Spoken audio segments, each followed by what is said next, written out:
January 1942. Manila Bay lies under a low, colorless sky. The air smells of antiseptic, smoke, and salt water. In the corridors of a military hospital, canvas shoes move quietly across concrete floors. Ceiling fans turn without urgency, pushing warm air over rows of wounded men. Some sleep, some do not. Outside, the distant thud of artillery carries across the city, dull but constant, like a clock counting down. Evacuation orders have already been issued. Transports have left the harbor under cover of darkness. Aircraft are being reassigned. Trucks idle at the gates, engines running, ready to pull away. The front lines are no longer measured in miles, but in hours. Everyone knows what is coming. The Japanese advance has broken through the outer defenses.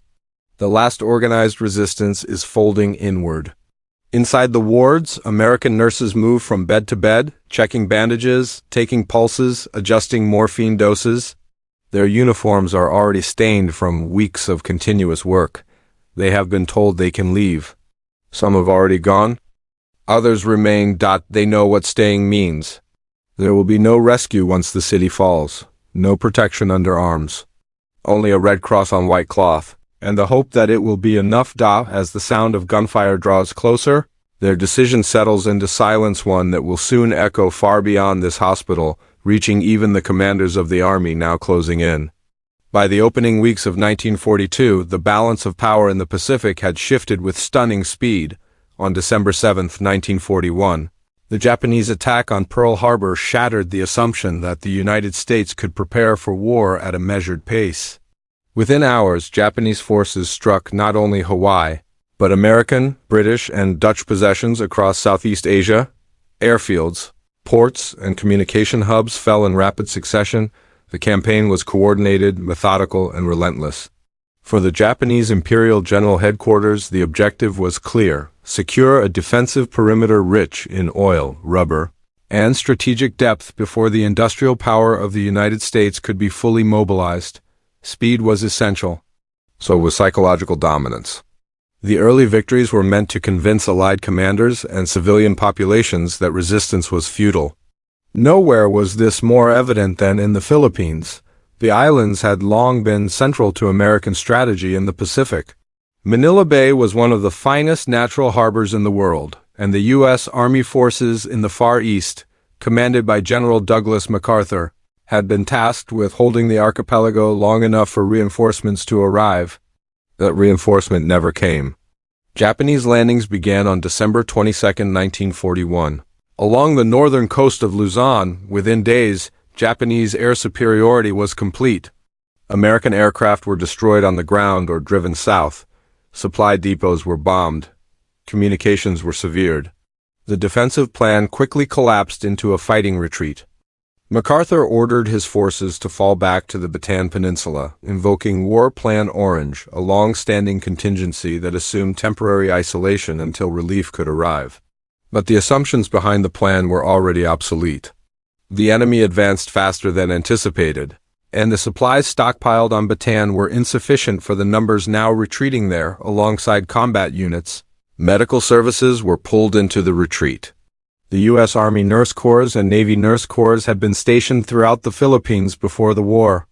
Their presence was not symbolic. Military medicine was an integral part of American forward defense doctrine. Nurses were deployed close to combat zones, operating base hospitals, field hospitals, and evacuation stations. Their task was simple in theory: stabilize the wounded, prevent infection, and move patients rearward as quickly as possible. In practice, the system depended on functioning airfields, clear sea lanes, and intact command structures. By late December, those conditions no longer existed. Hospitals in Manila and surrounding areas filled rapidly. Burn victims from air raids lay beside men wounded in delaying actions along the northern roads. Dysentery and malaria spread through crowded wards. Medical supplies dwindled.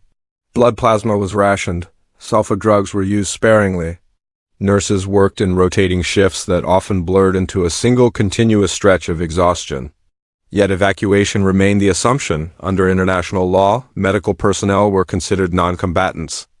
The Red Cross emblem, displayed on armbands, tents, and rooftops, was intended to signal neutrality. In previous conflicts, this protection had often been respected, if not universally honored. American planners believed that nurses could be evacuated or, if captured, would be treated according to established conventions. But the pace of the Japanese advance was already testing those assumptions. As January approached, the reality became impossible to ignore. Allied forces were not stabilizing the front. They were collapsing toward it. Manila, once expected to serve as a logistical hub, was becoming a liability, crowded, vulnerable, and increasingly indefensible. Orders began to circulate quietly at first. Non-essential personnel were to prepare for evacuation. Priority would go to commanders, specialists, and those whose capture would compromise operations. Medical staff were told to be ready, ships were assigned. Timetables were drawn, then the timetables began to slip. Each delay tightened the noose around the city. Each missed departure increased the risk that those still inside would be overtaken by events beyond their control. And within this narrowing window, a decision loomed, one that would soon place American nurses at the center of a story neither side had fully anticipated. By early January 1942, the illusion of an orderly withdrawal had dissolved. Japanese forces pushed south with a confidence born of momentum. Infantry units moved along coastal roads and through interior valleys, supported by armor and artillery that encountered only fragmented resistance. American and Filipino units fought delaying actions where they could, but each stand bought time at the cost of irreplaceable men and equipment. The defensive perimeter contracted day by day. Manila, declared an open city on December 26, was no longer supposed to be a battlefield. The declaration was meant to spare its civilian population and infrastructure from destruction. In reality, it created a different kind of uncertainty. American combat units withdrew toward Bataan and Corregidor, but thousands of wounded, sick, and displaced remained behind. Hospitals could not move. Neither could the patients inside them. For the nurses, this marked a turning point. Evacuation plans had been built around assumptions that no longer held. Hospital ships required secure sea lanes, but Japanese aircraft now dominated the skies and coastal waters. Air evacuation was nearly impossible. Functioning airfields were scarce, and transport aircraft were being diverted to move command staff and critical equipment. Each decision narrowed the list of who could leave. At Sternberg General Hospital, St. Luke's, and makeshift medical centers throughout Manila, nurses were given instructions that were deliberately imprecise. Be ready. Pack lightly. Stand by for further orders. The uncertainty was as draining as the workload itself. Some nurses did evacuate. In late December and early January, small groups were flown out or placed aboard departing ships. Others were reassigned to Bataan, where conditions were already deteriorating. Those who remained in Manila did so partly because there was nowhere else for them to go, and partly because their patients could not be moved. The wounded left behind were not abstract figures.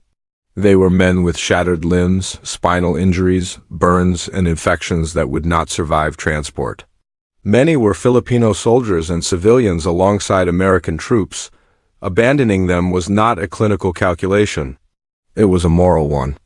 Japanese intelligence, meanwhile, assumed that Allied medical personnel would withdraw with the rest of the military apparatus. Previous campaigns in China and Southeast Asia had reinforced the expectation that enemy non-combatants would flee once defeat became inevitable. The idea that nurses would remain voluntarily inside a collapsing front did not fit established patterns. As January progressed, Japanese artillery began to reach the outskirts of the city. Bombardment, though sporadic, reminded everyone that the open city declaration was a fragile shield. Electricity failed intermittently. Water pressure dropped. Medical staff improvised sterilization procedures using boiled instruments and alcohol. The hospitals became islands of relative order surrounded by chaos. On Bataan, the situation was worse. The peninsula was overcrowded with retreating troops. By the time Manila's fate was sealed, the nurses who remained were no longer acting under optimistic assumptions. There was no belief that rescue would arrive at the last moment. No expectation that the situation would reverse. Their decision was stripped of romance by the daily realities of exhaustion, hunger, and fear. Many had been in the Philippines for years. They had treated peacetime injuries, childbirth complications, tropical illnesses.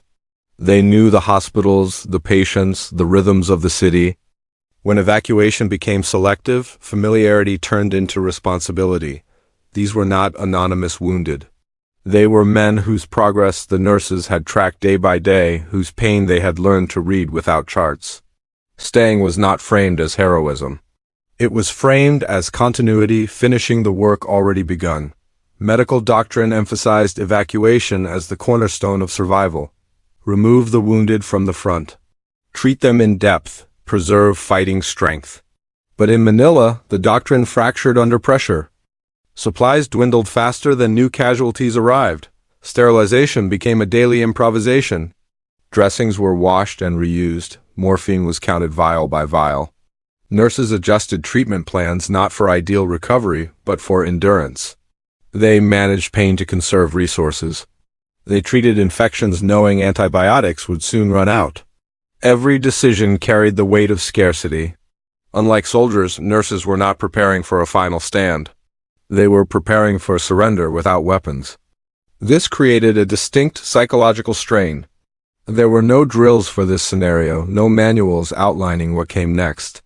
Rumors filled the gap, stories from China, accounts of atrocities, whispered fears about captivity, yet the daily routine of care imposed discipline. Beds needed changing. Fevers needed monitoring. The future remained undefined, but the present demanded attention. In that structure, fear was delayed, if never fully dismissed. The presence of nurses behind the lines exposed the limits of Allied planning. Evacuation policies had assumed time, coordination, and dominance of air and sea. When those vanished, individuals absorbed the consequences. The nurses' continued operation inside Manila was not the result of deliberate strategy, but of a system moving too slowly for a war moving too fast. These overlapping angles, human, medical, psychological, institutional, did not exist in isolation. Together, they shaped a situation in which staying behind was no longer a single decision, but a series of small, irreversible choices that carried the nurses closer to a moment no one could postpone. Japanese operational planning had not accounted for what they would soon encounter. Their advanced doctrine assumed that once resistance collapsed, enemy personnel would either withdraw or disperse. Medical facilities, if encountered, were expected to be abandoned or minimally staffed. The continued presence of American nurses inside active hospital wards contradicted those expectations. When reconnaissance reports and forward units began noting intact hospitals still operating, it raised immediate questions. Why had these women not fled? Were they being used as symbols? Were they part of a deception? The answers did not align with standard battlefield logic. Imperial Japanese military culture placed profound emphasis on honor and duty, particularly in relation to surrender. To many Japanese officers, the idea of remaining voluntarily to be captured was incomprehensible. Surrender was associated with shame. Retreat without resistance was viewed with suspicion. The nurses' presence did not fit neatly into either category. They were unarmed. They were not resisting, yet they had not fled. This unsettled assumptions about weakness and intent. As front lines dissolved, hospitals became geographic constants. They could not move, and they attracted wounded from every direction. For advancing Japanese units, these facilities became reference points, places of order in territory otherwise defined by collapse. Decisions had to be made about occupation, control, and treatment of those inside. The existence of functioning hospitals also imposed constraints. Indiscriminate fire risked violating medical neutrality and damaging infrastructure useful to occupying forces. In this sense, the nurses' continued presence subtly influenced how certain urban areas were approached. The nurses embodied a rare wartime contradiction, complete vulnerability combined with undeniable moral visibility. They carried no authority over enemy forces, no means of defense.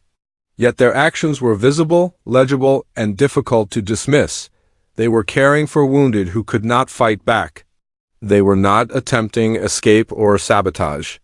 This visibility forced Japanese commanders to confront not an enemy formation, but an ethical situation. The laws of war were not abstract here. They stood in hospital wards in human form, awaiting interpretation. By the time Japanese units entered Manila in force, the question was no longer whether American nurses were present. It was what their presence meant and how it would be handled. The answer to that question would be shaped in the moment of contact, when collapse became occupation and observation turned into irreversible action. February 1942 arrived without ceremony. Japanese forces entered Manila methodically, not in a single dramatic surge, but through a steady assumption of control. Checkpoints appeared at major intersections. Patrols moved past shuttered storefronts and government buildings already stripped of authority. The city had not been fought over street by street, but it had been taken all the same. Inside the hospitals, the moment of capture unfolded quietly. There were no alarms, no last stands. In most cases, the first sign came from the sound of unfamiliar boots in corridors, or the sudden appearance of armed soldiers at entrances that had been guarded only by orderlies hours earlier. Nurses were instructed to continue their work. Patients were told to remain in their beds. The transition from Allied space to occupied territory happened in minutes. Japanese officers conducted initial inspections with caution. They noted the Red Cross markings, the wounded filling the wards, the presence of American women in uniform. For many, this was the first direct encounter with enemy nurses who had not fled or been evacuated. Reports were sent up the chain of command describing the situation in precise, restrained language. At Sternberg General Hospital, at St. Luke's, and in smaller facilities across the city, the same pattern repeated. The nurses identified themselves. They presented records. They explained that evacuation had been impossible. There was no resistance offered. Because there had never been resistance planned, the shock was not theatrical, but it was real. Japanese doctrine had prepared soldiers for combatants, for guerrillas, for abandoned infrastructure. It had not prepared them for intact hospitals staffed. The decisive realization came not in the hospitals, but at higher levels of command. Within days of the occupation of Manila, detailed reports reached Japanese headquarters. They confirmed what frontline officers had already observed. American nurses had remained behind voluntarily. They had not been abandoned in confusion. They had chosen to stay with the wounded after evacuation routes closed. This distinction mattered. Under Japanese interpretation of military conduct, intention defined meaning. Accident and necessity could be rationalized. Choice carried moral weight. The nurses' decision disrupted the narrative of collapse as cowardice. It suggested a form of duty that did not rely on weapons, rank, or the possibility of victory. Commanders now faced a practical question with strategic implications: how to treat these women. International law, including the Geneva Convention of 1929, offered guidance. Medical personnel were to be protected, allowed to continue their work, and repatriated when possible. Japan was not a signatory to all provisions, but it had pledged to respect the general principles. In the abstract, the path seemed clear. In reality, implementation depended on individuals. Some Japanese officers viewed the nurses as asset-strained medical professionals whose labor could be redirected to care for wounded Japanese soldiers. Others regarded them with suspicion, fearing intelligence gathering or symbolic resistance. A few, influenced by rigid views of surrender and gender roles, struggled to reconcile the nurses' presence with established hierarchies. The result was inconsistency. In the weeks that followed, American nurses were permitted to continue treating patients, but under increasing constraint. Hospitals were reorganized. Japanese wounded were admitted, medical supplies were seized and redistributed. Nurses were ordered to follow directives that blurred the line between neutral care and coerced service. Then came the formal reclassification. As Japanese control solidified, the nurses were no longer regarded solely as protected medical personnel. They were designated as internese enemy nationals under military authority. This shift carried profound consequences. It meant confinement, loss of autonomy, and the beginning of a captivity that would last years rather than weeks. The moment was not marked by ceremony. No announcement was made in hospital wards. Instead, it revealed itself through small changes: locked gates, restricted schedules, mandatory relocations. The work continued, but the context had changed irrevocably. For Japanese commanders, the shock gave way to pragmatism. The presence of American nurses had ceased to be an anomaly. It became a problem to manage. For the nurses, the realization settled slowly. Staying had preserved lives in the short term. Now it meant enduring captivity in a system that had not expected them. and did not fully know what to do with them. This was the true turning point. Not the fall of Manila, not the collapse of Bataan, but the moment when compassion, chosen in the face of defeat, intersected with an occupying power forced to respond, setting in motion consequences that would define survival, suffering, and memory long after the guns fell silent. Captivity did not begin with brutality. It began with adjustment. In the weeks following their reclassification, American nurses were moved in stages, first within hospital compounds, then to designated internment facilities as Japanese administrative control tightened. In Manila, civilian and military internees were concentrated in sites such as Santo Tomas University, transformed from an academic institution into a holding center for enemy nationals. The transition was disorienting rather than sudden. Nurses were still allowed to provide medical care, but now under severe limitations. Equipment was scarce. Medicines were rationed or confiscated. Diets deteriorated rapidly, reducing once balanced meals to rice and thin broth. Malnutrition became a constant threat, undermining immune systems already weakened by months of stress. Despite these conditions, the nurses continued to work. Inside the camps, they improvised clinics using salvaged supplies. They treated dysentery, beriberi, malaria, and wounds sustained during bombardment and occupation. Their presence stabilized camp populations that otherwise would have faced catastrophic mortality rates. Japanese authorities, aware of this, tolerated their activity, though always under surveillance. Outside the camps, the broader war turned against the Allies. Bataan fell in April 1942. Corregidor followed in May. Tens of thousands of American and Filipino soldiers were forced into captivity, many suffering during forced march and transit. The nurses in Manila learned of these events piecemeal, through rumors, fragments of conversation, and occasional guarded disclosures. As prisoners, their status remained ambiguous. They were neither treated as ordinary posts, nor fully respected as neutral medical personnel. Their gender offered no formal protection, only informal restraint shaped by command culture and individual behavior. Some Japanese officers enforced discipline and order. Others ignored regulations entirely. What shocked Japanese administrators most was not resistance, but resilience. The nurses organized routines, sanitation schedules, and informal training for orderlies and volunteers. They maintained records. They enforced hygiene standards even when water was scarce. Their discipline contrasted sharply with what many occupiers expected from captives. This endurance carried a cost. Illness spread relentlessly. Several nurses suffered long-term health damage. Some died in captivity from disease and malnutrition. The psychological toll was cumulative. Years of confinement, uncertainty, and separation from home reshaped lives permanently. Yet even under these conditions, the nurses' role remained paradoxical. They were prisoners whose labor saved lives, enemy nationals whose professionalism benefited their captors. Their continued presence in the camps forced Japanese authorities to confront a reality they had not planned for: the moral and logistical consequences of holding those who had chosen compassion over escape.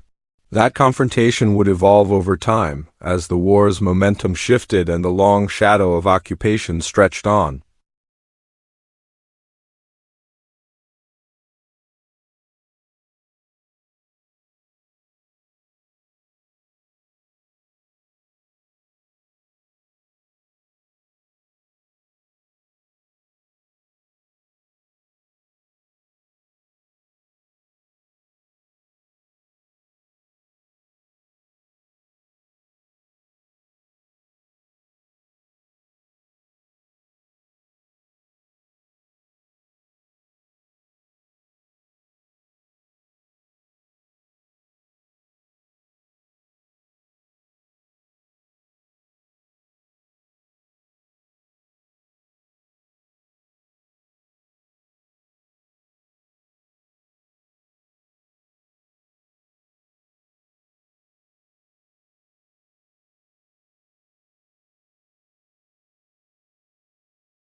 As the war dragged on, the nurses' captivity became defined less by the moment of collapse and more by endurance over time. By late 1942 and into 1943, conditions in the internment camps worsened steadily. Allied advances elsewhere in the Pacific tightened Japanese supply lines. Food shortages intensified. Medical supplies became nearly non-existent. The very skills that had once marked the nurses as valuable now became tools of survival, pressed into constant use to hold disease at bay. In Santo Tomas and other camps, mortality rose sharply among civilian internees. Vitamin deficiencies led to widespread beriberi. Minor infections turned lethal. The nurses adapted again using knowledge rather than materials.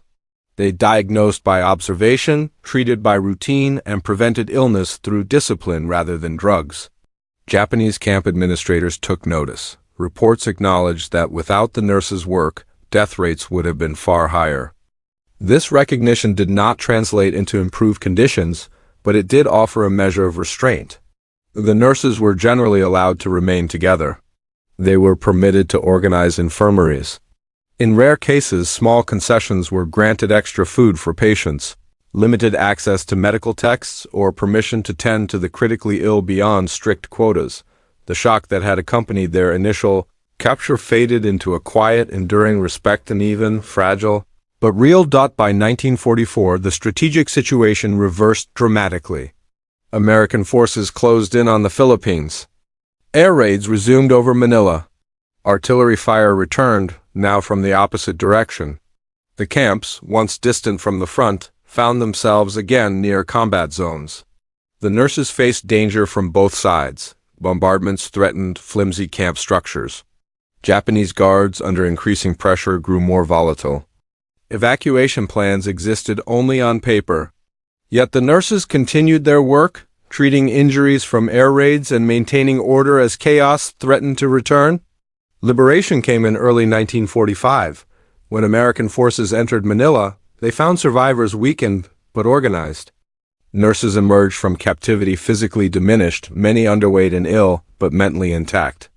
Their records, routines, and care systems had preserved lives that would otherwise have been lost to neglect. In the aftermath, military and civilian authorities documented their experience in formal reports.